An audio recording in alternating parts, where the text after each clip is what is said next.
Ed here with the Digital Digest, and today I wanted to share a quick unboxing and first look at the Samsung Portable SSD. This is, of course, the T5 half terabyte capacity, and this is going to be a very good value over the holiday season. I can tell you that right now. Sales have been running on this drive for roughly $100 US and a little bit less, and I would expect it'll probably get down to about 80, maybe even 70 if we're fortunate. That's when I'll be looking at the 1 terabyte version, which is what I'm really after. And if you're not familiar with the T5 line of products from Samsung, of course SanDisk does have competing products as well. This is essentially the smallest, fastest portable SSD on the market. So it is Type-C first and foremost. You can connect this to your phone if you have an updated phone that has a Type-C port. You're cool. You're good to go. No USB 3.0 connection on this like the previous generation. That's one of the key differences. The other is just overall performance. Now, I did have the previous gen. It was destroyed by Hurricane Matthew. Great drive. Really loved it. So I've been waiting to replace it. And, well, here is the replacement. I really want that 1 terabyte, though.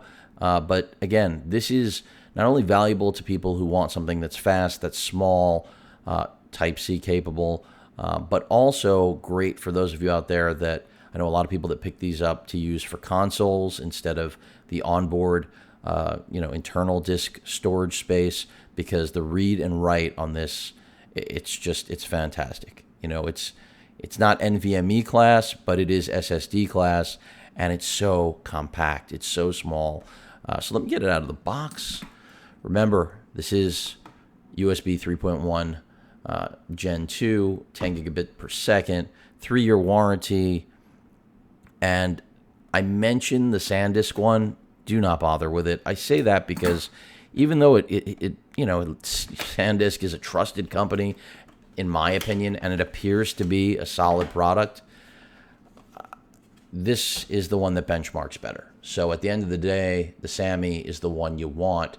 It's outbenching the SanDisk. That's why I wasn't even interested in the SanDisk product. Different design with the SanDisk. It goes for more of a ruggedized rather than a aluminum. I think this is an aluminum. Aluminum exterior. Your Type-C port right there. And that's it. 500 gigs of not NVMe, but SSD in an incredibly small form factor. And now, more importantly, Type-C. So this is perfect if you have a tablet, a phone that's Type-C, anything like that. You're going to love this thing. It's going to be the quickest way to add storage and one of the most inexpensive ways as well, which wasn't the case years ago, to expand storage on the fly instantaneously. Great security with this drive also.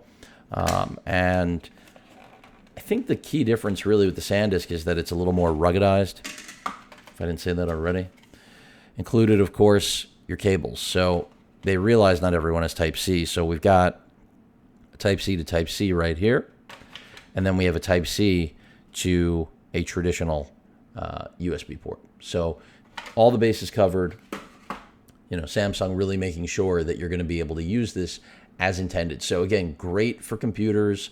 For small, you can video edit easily off of this, even though it's an external drive. That's a beautiful thing. That's why I really want the 1 terabyte, because if I'm traveling light with my Vio Canvas, then I want to be able to hook this up to it and have, that portable storage that's at just as fast, well, not just as fast as the NVMe, but just as fast as an SSD, so that video editing 4K is a non-issue. Transferring images also going to be non-issue, and that's because the read and write speeds on this are fantastic. So basically the speed of a traditional high-performance solid-state drive in the form factor that's, a fraction of the size of my nearly exploded Note 7. There you have it. So that just gives you an idea, reference point. There you have it. The T5 right now, best performing and also one of the most, I hope I didn't just power that on, economical portable SSDs if you require it. Of course, people do not in the comments tell me how for $100 you could buy an X amount terabyte drive. I'm well aware of that. I just bought a 4 terabyte portable drive for under $50, but it's not Type C. So keep that in mind. And it also was designed for Mac users. So that also tells you why I got it on clearance for under $50. Any questions or comments that pertain obviously to the T5, hit me with them, because I'm curious if people are now starting to get interested in these portable drives now that they're actually affordable. They weren't 2 years ago. Now they are. Maybe that's not exactly true, because I did get a pretty solid deal on that last Samsung. But they're only getting less expensive, and I think more necessary, considering Apple and Google, just from a smartphone perspective, do not allow you to expand storage. So to have something like this that can be used, I think, is a great advantage. But again, any questions or comments, please feel free to post them. Hit that like button. And as usual, please feel free to subscribe. Almost couldn't get that out. Later.